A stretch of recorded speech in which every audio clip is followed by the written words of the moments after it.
Салом алейкум хонандагони азиз, имрӯз мо ҳамроҳи шумо мавзӯи дарси дуюмро меомӯзем ки мавзӯи дарси имрӯзии мо бахшида мешавад ба синуси сумма ва фарқи кунҷҳо. Биёед шурӯъ мекунем аз теоремаҳои асосии ин мавзӯъ ва бо воситаи теоремаҳо ва формулаҳои асосӣ якчанд мисолҳоро ҳамроҳи шумо дида баромада мавзӯи имрӯзаро мустаҳкам мекунем. Теореми якум. Дар теореми якум чӣ омадааст? Синуси суммаи ду кунҷ ба ҳосили зарби синуси кунҷи якум бар косинуси кунҷи дуюм плюс ҳосили зарби косинуси кунҷи якум бар синуси кунҷи дуюм баробар аст ки дар зер шумо ин формуларо мебинед. Дар теореми дуюм бошад синуси фарқи ду кунҷ ба ҳосили зарби синуси кунҷи якум бар косинуси кунҷи дуюм минус ҳосили зарби косинуси кунҷи якум бар синуси кунҷи дуюм баробар аст. Дар зер шумо формулаи дуюмро мебинед. Исботи ин ду теорема дар китоби дарсии синфи даҳум ҷой дода шудааст ки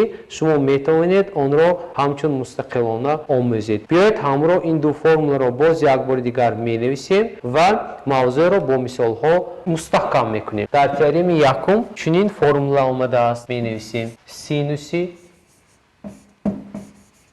альфа ҷамъи бета. Синуси альфа ҷамъи бета ин баробар аст ба синуси альфа зарби косинуси бета ва ҷамъи косинуси альфа зарби синуси бета. Ин формулаи якуми мавзӯи имрӯзии мо. Формулаи дуюм бошад ба синуси альфа минуси бета дода шудааст ки ин баробар аст ба синуси альфа зарби косинуси бета минуси синуси альфа зарби косинуси бета минуси косинуси альфа зарби ба синуси бета баробар аст ки ин формулаи дуюм мебошад. Биёед ин формулаҳоро истифода бурда якчанд мисолҳоро дида бароем. Дар шарти мисоли якум чунин омадааст. 135 градусро чун суммаи 45 ҷамъи 90 градус навишта синуси 135 градусро ҳисоб кунед. Онро қайд мекунем. Мисоли якум. Бояд қимати ифодаи синуси 135 градус ҳисоб карда шавад. Барои ҳисоб кардани қимати ин ифода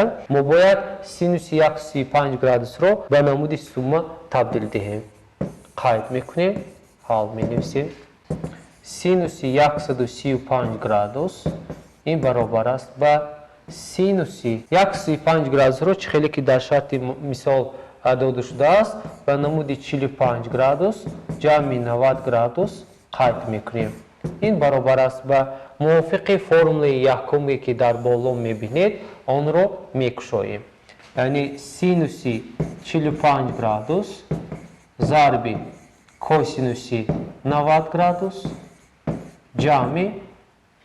ҷамъи дар поён менависем ҷамъи косинуси 45 градус зарби синуси 90 градус.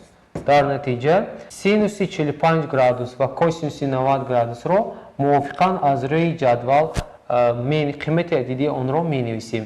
Синуси 45 градус ба реши квадрати аз 2 тақсими 2 баробар аст зарби косинуси 90 градус ба адади 0 баробар ҷамъи косинуси 45 градус бошад ба реши квадрати аз 2 тақсими 2 баробар аст зарби синуси 90 градус бошад ба адади 1 баробар аст. Пас дар натиҷа ҳангоми 0ро ба адад зарб кардан 0 ҳосил мешавад ва реши квадрати аз 2 тақсими 2ро ба 1 зарб кардан мо адади реши квадрати аз 2 тақсими 2ро ҳосил мекунем ки ин ҷавоби ин мисол ба ҳисоб меравад. Пас ҷавоби ин мисол ба реши квадрати аз 2 тақсими 2 баробар аст. Мисоли дуюмро дида мебароем. Дар шарти мисоли дуюм чунин омадааст. Ифодаҳоро бо ёрии формулаҳои ҷамъ ва фарқ табдил диҳед. Шарти мисолро менависем. Мисоли дуюм. Дар мисоли дуюм боз бо ду мисол пешниҳод карда мешавад ки яке аз онҳо мувофиқан ба синуси дар дохили қавс фи ҷамъи пи тақсими 4 баробар аст б бошад ба синуси дар дохили қавс фи минуси пи тақсими 6 баробар аст. Ва мо ҳарду ин мисолҳое ки дода шудааст онҳоро табдил медиҳем. ҳал менависем. موافق فرمول یکم و دوم این دو قوس ها رو با نوبت میکشاییم. می نویسیم سینوسی قوس فی جمع پی تقسیم 4. یعنی که به جای عدد الفا فی آمده است و به جای بتا باشد پی تقسیم 4 آمده است که آنها رو موافقا میکشاییم. سینوسی فی ضرب کوسینوسی پی تقسیم 4 جمع کوسینوسی فی ضرب سینوسی پی تقسیم 4. این برابر است به سینوسی فی رو به تغییر میگذاریم. ضرب کوسینوسی پی تقسیم 4 موافقاً با ریشه کادراتی از 2 تقسیم 2 برابر است. جمع کوسینوسی فی ضرب سینوسی پی تقسیم 4 با ریشه کادراتی از 2 تقسیم 2 برابر است. برابر خیلی که از اینجا معلوم است دو ضربشنده یخیل رو ما پیدا کردیم و از قوس همچون ضربشنده عمومی آن رو میبراریم. پس ریشه کادراتی از 2 تقسیم 2 ضرب در داخل قوس به ما میماند سینوسی فی جمع کوسینوسی فی حاصل می شود که این نتیجه این مثال به حساب می رود. بیایید مثال ب را همراه دیده برایم. در شرط مثال ب چنین آمده است سینوسی فی مینوسی پی تقسیم 6 تبدیل داده شود. آن را همراه دیده می برایم. خلق می کنیم. یعنی برای ما سینوسی فی مینوسی پی تقسیم 6 باید تبدیل داده شود. برای تبدیل دادن این افاده موافق فرمول دوم این قوس را میکشاییم. یعنی سینوسی فی ضرب کوسینوسی پی تقسیم 6 مینوسی کوسینوسی فی ضرب سینوسی پی تقسیم 6 برابر در نتیجه سینوسی فی را به تغییر میگذاریم. کوسینوسی پی تقسیم 6 باشد و ما ریشه کادراتی از 3 تقسیم 2 رو میدهد مینوسی کوسینوسی فی ضرب سینوسی پی تقسیم 6 باشد و 1 تقسیم 2 برابر است. از افاده آخران خیلی که معلوم است در مخرج دو ضربشنده یخیل جای دارد که ما آن را همچون ضرب کننده عمومی از داخل قوس میبراریم. یعنی 1 تقسیم 2 را از قوس میبراریم و در داخل قوس ریشه کادراتی از 3 ضرب سینوسی فی باقی میماند و اینچنین مینوسی کوسینوسی فی باقی میماند که این جوابی مثال به حساب می رود. بیاید مثال سیوم را دیده برایم. در شرط مثال سیوم چی آمده است؟ فرمولای جمع را استفاده کرده سنجید که سینوسی پی تقسیم 2 جمع الفا با کوسینوسی الفا برابر است. این را همراه دیده می برایم. می نویسیم مثال سیوم طلب کرده می شود که باید سینوسی پی تقسیم 2 جمع الفا برابر است با کوسینوس الفا. باید اثبات کنیم که این افاده داده شده عینیتا با افاده زیرین برابر است. برای اثبات کردن این افاده ما فرمول یکمی که همراه نوشتیم استفاده میبریم. می نویسیم سینوسی قوس پی تقسیم 2 جمع الفا این برابر است با سینوسی پی تقسیم 2 ضرب کوسینوسی الفا جمع کوسینوسی پی تقسیم 2 ضرب سینوسی الفا برابر قیمت عددی بعضی از افاده ها رو میابیم. یعنی سینوسی پی تقسیم 2 و کوسینوسی پی تقسیم 2 با ما معلوم است که قیمت عددی آنها با 1 و قیمت عددی کوسینوسی پی تقسیم 2 با 0 برابر است. پس 1 را با کوسینوس ضرب کنیم کوسینوسی الفا حاصل می شود. جمع 0 را با سینوسی الفا ضرب کنیم با 0 برابر است. پس کوسینوسی 0 را با 0 کوسینوس الفا را با 0 جمع کنیم این با کوسینوس الفا برابر است که ما افاده کوسینوس الفا را همراه پیدا کردیم. افاده اثبات کرده شد. مثال چهارم را دیده میبراییم.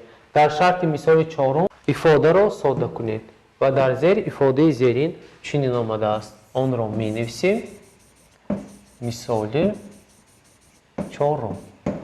شرط مثال چنین است: ریشه کوادراتی از 2 ضرب سینوسی در داخل قوس می نویسیم پی تقسیم 4 مینوسی آلفا و مینوسی کوسینوسی آلفا. برای ساده کردن این ifade ما فرموله فرق سینوس را استفاده میبریم و ifade را ساده میکنیم. در اول ریشه کوادراتی از 2 را به تغییر میگذاریم و در داخل قوس ifade سینوس پی تقسیم 4 مینوس آلفا را میکشاییم. سینوس پی تقسیم 4 ضرب کوسینوس آلفا مینوس کوسینوس پی تقسیم 4 ضرب سینوس آلفا و مینوس کوسینوس آلفا. این برابر است به ریشه کوادراتی از 2 ضرب سینوس پی تقسیم 4 قیمت عددی سینوس پی تقسیم 4 موافقاً از روی جدول فونکسیون تریگونومتری به ریشه کوادراتی از 2 تقسیم 2 برابر است. ضرب کوسینوس آلفا و مینوس کوسینوس پی تقسیم 4 باشد و ریشه کوادراتی از 2 تقسیم 2 برابر است. ضرب سینوس آلفا و مینوس کوسینوس آلفا برابر.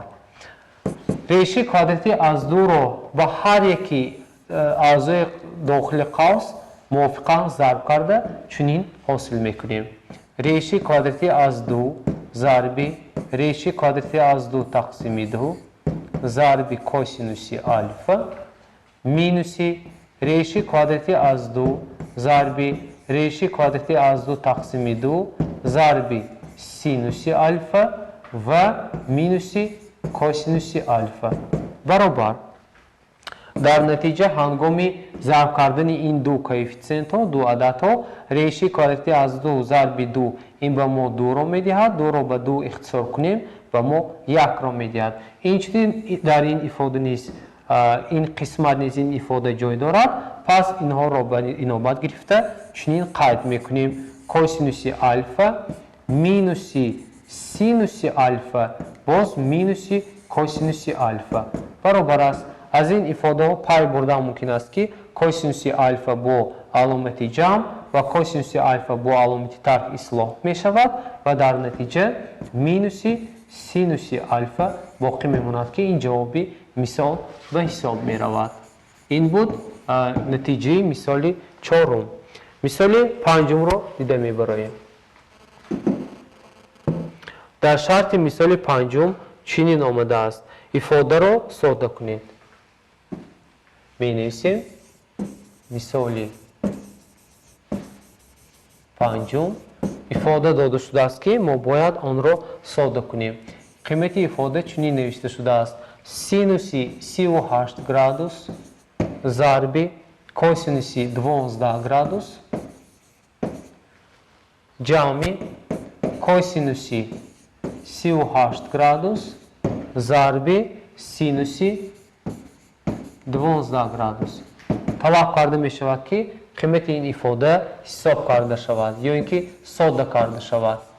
خیلی که به ما معلوم است باز یک بار دیگر فرمول را قید میکنیم: سینوس آلفا جمع بتا این برابر است به ifade سینوس آلفا ضرب کوسینوس بتا و جمع کوسینوس آلفا ضرب سینوس بتا برابر است. خیلی که معلوم است یعنی طرف راست به طرف چپ برابر است یا برعکس طرف راست به طرف چپ به طرف راست موافقاً برابر است. پس این را به اینابت گرفتن خیلی که پای بردید به جای آلفا عدد 38 کنج 38 و به جای بتا 12 گرادوس نوشته شده است که آن را ما چنین ساده میکنیم. یعنی در نتیجه قید میکنیم: سینوس 38 گرادوس ضرب کوسینوس 12 گرادوس جمع کوسینوس 38 گرادوس ضرب سینوس 12 گرادوس این برابر است به ifade سینوسی که در طرف چپ به ما داده شده است و 38 گرادوس جمع 12 گرادوس برابر است. 38 رو با 12 جمع کنیم عددی 50 حاصل می شود. پس سینوس 50 گرادوس این جوابی این مثال به حساب می رود که قیمت عددی این مثال در جدول فونکسیون تریگونومتری جای ندارد. پس آن را قطع می کنیم. سینوس 50 گرادوس. مثال دیگر رو دیده می براییم. در شرط مثال دیگر چنین آمده است. ساده کنید و در زیر ifade زیرین و نمود زیرین داده شده است. مثال را قطع می کنیم. مثالی ششم. ifade زیرین باید ساده کرده شود. سینوس آلفا جمع بتا مینوس کوسینوس آلفا ضرب سینوس بتا تقسیمی در مخرج باشد سینوس آلفا مینوس بتا و جمع کوسینوس آلفا ضرب سینوس بتا. قیمت ifade را طلب کرده می شود که باید ساده کنیم. آن را حل میکنیم. در صورت و در مخرج خیلی که شما میبینید سینوس آلفا جمع بتا و در مخرج باشد سینوس آلفا مینوس بتا جای دارد که آن را میکشاییم.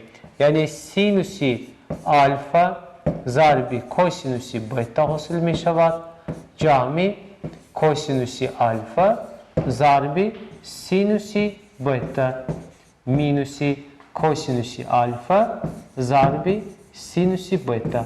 ما میتوانیم صورت را در علایدگی نویسیم یکم و آن را ساده کنیم. خیلی که از اینجا معلوم است کوسینوس آلفا ضرب سینوس بتا و کوسینوس آلفا ضرب سینوس بتا با علامت های گوناگون داده شدند آنها را اصلاح میکنیم و در نتیجه حاصل میکنیم سینوس آلفا ضرب کوسینوس بتا.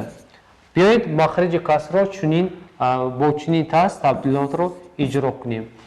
می نویسیم سینوس آلفا مینوس بتا جمع کوسینوس آلفا ضرب سینوس بتا. موافقا این برابر است به سینوس آلفا ضرب کوسینوس بتا